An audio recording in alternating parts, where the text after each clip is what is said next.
할렐루야. 오늘도 진리의 말씀과 그리스도의 사랑으로 충만해지시길 축복합니다.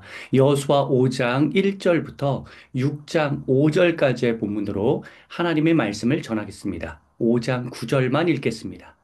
여호와께서 여호수아에게 이르시되 내가 오늘 애굽의 수치를 너희에게서 떠나가게 하였다 하셨으므로 그곳 이름을 오늘까지 길갈이라 하느니라. 아멘. 가장 큰 적은 나 자신이라는 말을 들어본 적이 있으실 겁니다. 나 자신과의 싸움이 가장 어렵고 거기에서 승리해야 우리는 원하는 성과를 거머쥘 수 있습니다. 오늘 본문에 보면 가뜩이나 이스라엘의 강대함에 대한 소문이 돌아 여리고를 비롯한 가나안이 벌벌 떨고 있는데 1절 요단강 도하 기적 소식까지 더해져 다들 더 큰 두려움에 사로잡혀 있습니다. 13절부터 15절까지 칼을 든 여호와의 군대 장관이 함께합니다. 네 발의 신을 벗으라는 명령, 모세가 떨기나무에서 받은 소명의 자리와 같은 상황이 연출되면서 반드시 전쟁에서 승리한다는 확신에 가득 찬 이스라엘의 모습이 보여집니다. 이보다 더 좋은 상황이 어디 있습니까?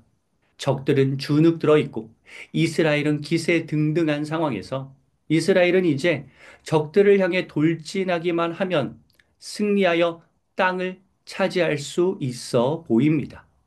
하지만 이때 더 조심해야 합니다. 교만해져서 자멸할 수 있기 때문입니다. 교만은 패망의 선봉입니다. 전쟁의 언어로 한다면 교만은 패전의 촉발 원인입니다. 당연히 이길 줄로 알았는데 약체에게 진 사례는 수도 없이 많습니다. 방심이 불러일으킨 결과입니다. 약팀이 잘한 측면도 있지만 강팀이 교만하지 않았다면 충분히 대응할 수 있었습니다. 나중에 나올 아이성 전투 패배의 원인을 보면 아이성이 잘해서가 아니라 이스라엘이 못해서 졌습니다. 교만은 어느 누구에게도 예외가 될 수 없습니다. 때때로 나도 인식하지 못하는 사이에 교만해집니다. 즉, 아무리 강해졌어도 어이없게 질 수 있다는 사실을 기억하여 늘 마음을 정돈하고 초심을 잃지 말아야 합니다. 그것이 바로 나 자신과의 싸움, 매우 중요한 싸움입니다. 이 무서운 교만의 문제 해결을 위해서 하나님은 이제 요단강을 건너 가나안을 향해 나아가는 자신감 충만한 이스라엘에게 잠시 멈춤의 사인을 내리십니다. 전략적 차원으로 본다면 전열을 가다듬을 필요가 있는 것입니다. 우리는 보통 여수아서에서 나오는 이스라엘을 약체로 분류합니다. 하지만 오늘 본문을 근거로 한다면 이스라엘은 강팀 중의 강팀입니다. 하나님이 강하게 하신 최강국입니다. 12절 만나의 중단은 이제 강해졌다는 뜻도 포함합니다. 그러므로 앞으로의 전쟁에서 가장 중요한 관건은 교만 문제입니다. 첫 전투인 강성한 여리고성과의 대결에서는 승리하지만 바로 다음 전투인 약소국 아이성에게 바로 패배했다는 건 그만큼 교만이 매우 중요한 화두라는 뜻입니다. 실천적 관점에서 첨언하자면 나를 너무 과소평가해서 자신감을 상실해서도 안 되지만 너무 강하다고 안심하고 방심하면 이를 그르칠 수 있으니 나는 충분히 잘 준비해야지만 강해진다. 많은 시간을 할애해서 준비해야 이길 수 있다. 라고 생각해야 합니다. 하나님께서 강해진 이스라엘이 교만해지지 않도록 교육하시는데 오늘 본문 5장에서는 할례와 절기를 통해서 다음 6장에서는 여리고성 함락 방법을 통해서 이 교만 문제를 다루십니다. 5장 2절부터 9절까지를 보면 이스라엘은 할 일을 행합니다. 광야에서 계속된 이동의 여정에서 할 일을 행하기가 쉽지 않았기 때문에 잠시 주둔해 있는 길갈에서 모두 한 번에 할 일을 행하게 됩니다. 그런데 이 할 일의 의미가 달라집니다. 추가됩니다. 첫 할 일을 행했던 아브라함에게 주신 말씀 창세기 17장 10절에 보면 할 일은 언약의 징표입니다. 하나님 선택의 표식입니다. 하나님의 사람, 하나님이 책임지시는 민족성을 상징하는 행위입니다. 그런데 오늘 본문 9절에 보면 애굽의 수치를 벗기는 의미가 추가로 담깁니다. 포피를 벗기면서 애굽에서 탈출했지만 그동안 애굽의 굴레에서 벗어나지 못했던 이스라엘의 불순종과 불신과 불평의 모습도 벗겨야 한다는 뜻입니다.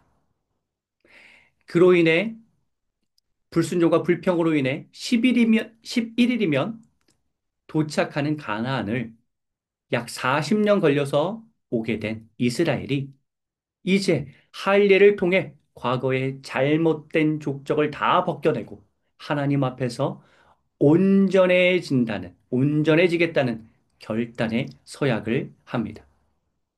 할례로 인해 꼼짝도 못하고 8절 진중각 처소에서 머물면서 무슨 생각을 했을까요?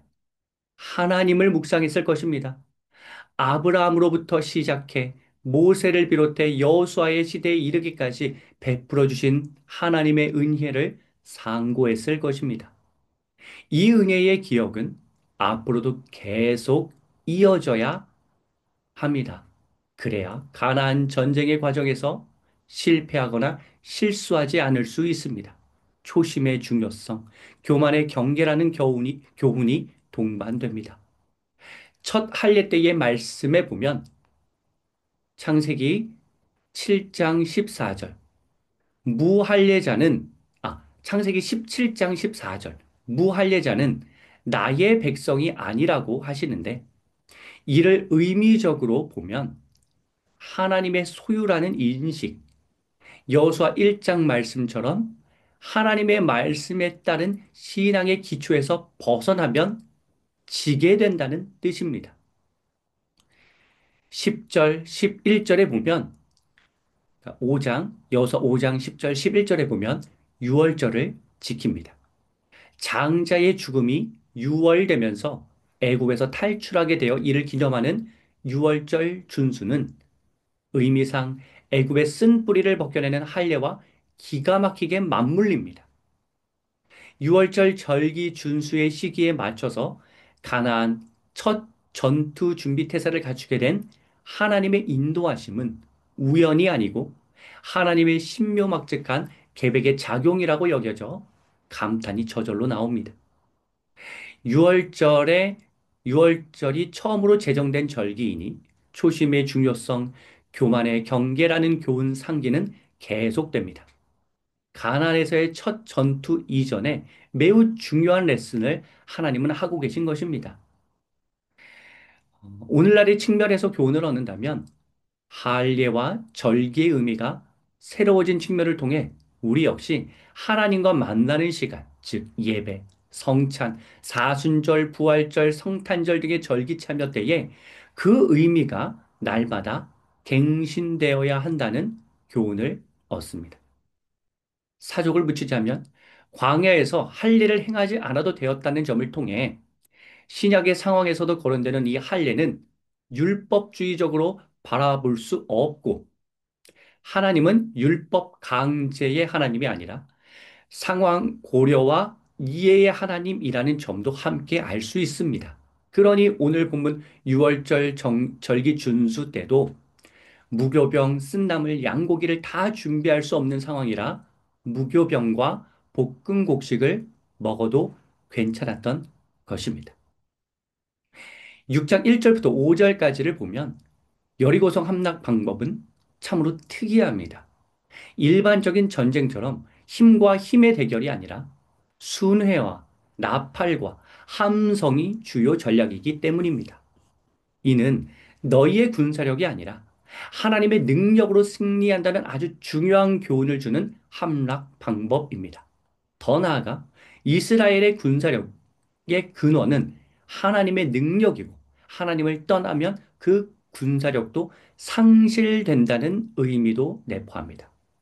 사랑하는 성도 여러분, 늘 전쟁과도 같은 상황에서 우리는 어디에 집중해야 할까요? 적의 동태를 살피면서 적을 아는 정보력도 필요하지만 나 자신과의 싸움에서 날마다 승리하고 있는지를 우선 점검해야 합니다. 할례와 절기와 여리고성 함락 방법을 통해서 이스라엘 교만의 문제를 다루시고 초심을 잃지 않도록 교육하신 하나님은 우리의 교만 문제도 다루시길 원하십니다.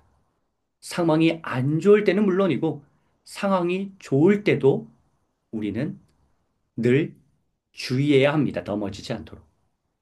매일 하나님께로 겸손히 나아가 하나님의 영으로 충만해져서 모든 전쟁에서 승리하는 은혜가 있길 주님의 이름으로 축복합니다.